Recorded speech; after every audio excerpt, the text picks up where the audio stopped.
lu jëm ci seen coup d'état bi donc lan nga xalaat par rapport ak lii nga xam ne moom la ñëpp di coow fan yi di coup d'état bu Omar Cissokho Embaló yéegal adduna bi. moom di wax ne daal lu doy waar la loolu li tubaab di wax sax c'est le moins qu'on puisse dire lu doy waar c'est le moins qu'on puisse dire pëcc xoola bu doy waar boo xam ne wax dëgg yàlla am na ci wàll boo xam ne boo xoolee di nga gis ne yanuwul maanaam parce que effectivement coup d'état moom lañ ca xam déjà tur bi rek day tiitalaate coup d'état souvent day ànd ak maanaam militaires yi indi ay armes léeg-léeg sax ay bakkan mën na ci rot wala ay blessé ay dàqante yu metti ci biir dëkk bi et cetera et cetera par contre bi moom wax dëgg yàlla ni mu demee nii lu yéeme la moo tax li tubaab di wax c'est vraiment très suspect lu louche la ku ñuy coup d'état normalement doo ko yëg ba bañ lay coup d'état te it buñ la xasee ba teg loxo yow moom dootoo amati communication publique booy mën a def waxuma la nag ànd ceeg dal ba toog mel na ku naan sa café di wax ni maa ngi yëgal àdduna bi yëpp ak waa Afrique jàpp nañu ma nangam quelques jours après ñu libéré la nga jaar Sénégal en attendant dem xaw ma fan après ñu nommé xaw ma ñu la jege ci pour ñu yore réew mi le temps que nangam wax dëgg yàlla dafa sedd lool daal ci côté ba nga xam ni c'est très très difficile de ne pas penser à quelque chose boo xam ni moom organiser na ko mook il faut pas oublier ça avec la complicité de l'armée de son pays. waaw d'accord parce que loolu tam dafa di li nga xam ne day revenir toujours ci ñu mu wax ni ñoo ko coup d'état ndax ñoom gis nañu ni c'est des gens ñi nekk autour de Omar Cissokho Embaló ndax moom mii sax moom général de réserve la moom Cissokho Embaló ndax sol na fi tenue waaye voilà li xaw a jaaxal askan bi tam mooy lan moo ci yoon bu dee coup d'état la opposant yi nga xam ne nag jëm teg nañ leen loxo am na ci ñi nga xam ne démb rek seen avocat yi yëkkati nañ kàddu pour wax ni ku ci mel ni Domingo Simões Pereira wax nañu ni moom nekkul nit ku wér ndax moom ci élection yële passé moom moo yóbbu woon Omar Cissokho Embaló fi nga xam ne nag moom mooy deuxième tour ñu gis ni muy Fernando Diaz da Costa mi nga xam ne tey jii nii jàpp nañu ni kooku jàpp na ni moom moo daal di jël li nga xam ne moom mooy urne Bissau Guinée yi xamal nañu askan bi ni ñoom moment bi seen avocat bi di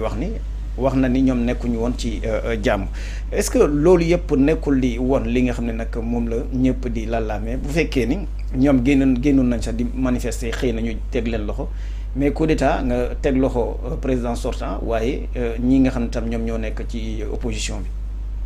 waaw loolu yëpp day dolli ci ne lu louche la lu suspect loo xam ne jafe na lool nga jàpp ne président sortant bi organisé wul yëf yi avec la complicité de certains généraux de l'armée parce que bokk na ci lu koy wane mooy ni bu fekkee ni état bi dafa am difficulté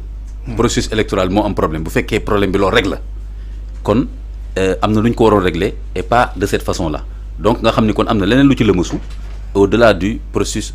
électoral léegi militaires yi bu fekkee dañu jàpp ne processus électoral bi jaarul yoon et que dëkk bi mën na daanu ci instabilité loolu ça peut se comprendre ah ñoom ñu nekk seen réew évaluer ko ñoom ñoo ñu gën a xam seen réew on pourrait comprendre que militaires ne dañuy intervenir pour bañ insécurité instabilité ay reyante et cetera mais interrompre processus électoral bi voilà mën a dem jusqu'au bout voilà ok là on aurait compris mais par contre c'est pas ce qui se passe là on voit des militaires qui interviennent libérer une des parties jàllale bu nooy sax mu ñëw Sénégal ba pare mu nekk ni jàpp ay opposants mel ni opposants yi fi mu nekk nii ñoom ñoo doon commission électorale bi ñoom ñoo indi problème ci processus électoral bi ba pare nommé koo xam ni dafa jege président sortant bi nga xam ni ndayu mbill gi moom la puisque ci mandaam la ñu nekk di def un processus électoral pour xool kan mooy gagné kon on voit bien que militaires yi jël pouvoir bi donc il faut jamais dire toute l'armée vraiment mais militaires yi jël pouvoir bi vraiment da ngay sentir ne am nañ proximité ak le président sortant te tam acte yu ñu nekk di poser nii da koy gën di feeñal et ça c'est très grave li xewoon Gabon sax mën nañ ko comparer tuuti quand même parce que dañuy soxla des fois comparaison moo xaw a gën a yanu maanaa tuuti parce que au moins kooku bi mu ñëwee dafa gis ne ki fi nekk nii ni mu doxalee yëf yi jaarul yoon mu ñëw arrêté processus bi yëpp jàpp ko moom ci boppam xam nga bàyyi ko mu dem jàpp ko daal di dem rencontrer opposition bi ne leen léegi nañu seet nu ñuy organiser waatee ay élections parce que xam naa ni jaaduwul xam nga loolu sax xaw na yenu maana mais lii xew Guinée-Bissau moom wax dëgg yàlla dama jàpp ne le président sortant là moom daal ak ay quelques généraux yoo xam ni ay nitam lañu ñoo waxtaan seen waxtaan def seen mbir loolu la gën a niru. d'accord kii nga xam ne moom mooy Saïd Larifou moom moo nekk avocat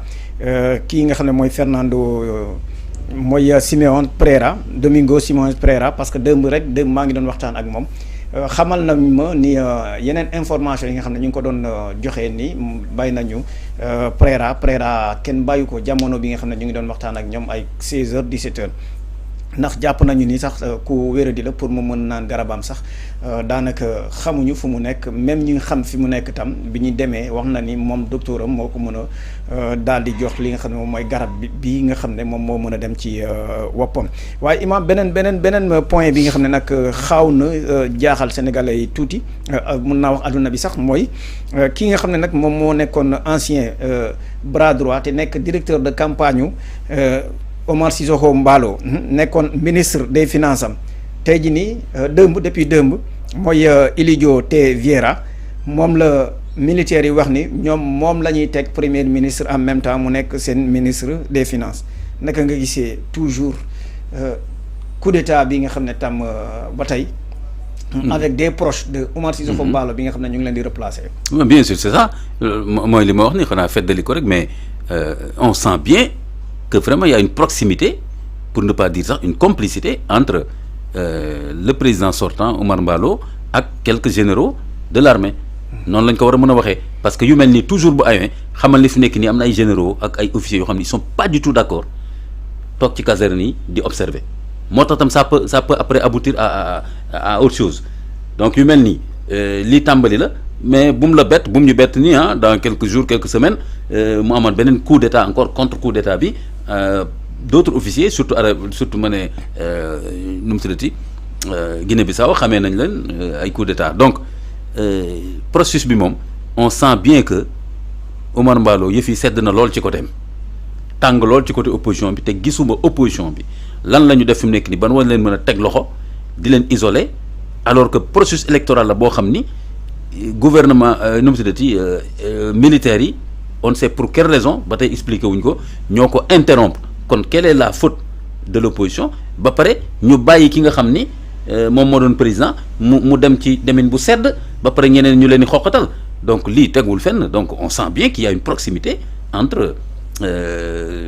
Omar Embaló ak généraux yi fa nekk nii ak maintenant dolli ci encore personnalité boobu ñu nommé militaires yi mënoon nañu wax ne bon comme ñun dañoo arrêté processus électoral bi li ñu intéressé mooy stabilité réew mi fi mu nekk nii on va faire des consultations avec tous les acteurs politiques pour par exemple transition bi nu ñu koy gérer loolu la ñu waroon def bu ko defee mën nañ am benn personnalité boo xam ni am na consensus au niveau des acteurs politiques bu ñu tabbee kooku ils seraient au moins ils vont pas prêter le flanc mais là on voit que ñëw jàpp Omar Embaló wala ci waxin entre guillemets jàpp Omar Embaló dafa mel ne ma kaay leen jàpp ma mais na ngeen ma bàyyi ma wax ak adduna bi après ngeen bàyyi ma dem Sénégal affrété xaw ma la nag lan ñu indi ko mu sedd guy ci moom après ñu jàpp opposants yi après ñu nommé koo xam ne sans aucune consultation ak l'opposition. moo nekkoon directeur de campagne moo nekkoon directeur kii am nga xam ni non y a une complicité y a une proximité entre Omar Embaló ak généraux yi nga xam ne fi nekk nii ñoo yore nguur gi ça c'est clair. voilà ñëwam bi nga xam ne defoon na ko fii nii Sénégal ndax ay information yi nga xam ne jot nañ ko am mooy démb génnaat na Sénégal ndax gis ngeen.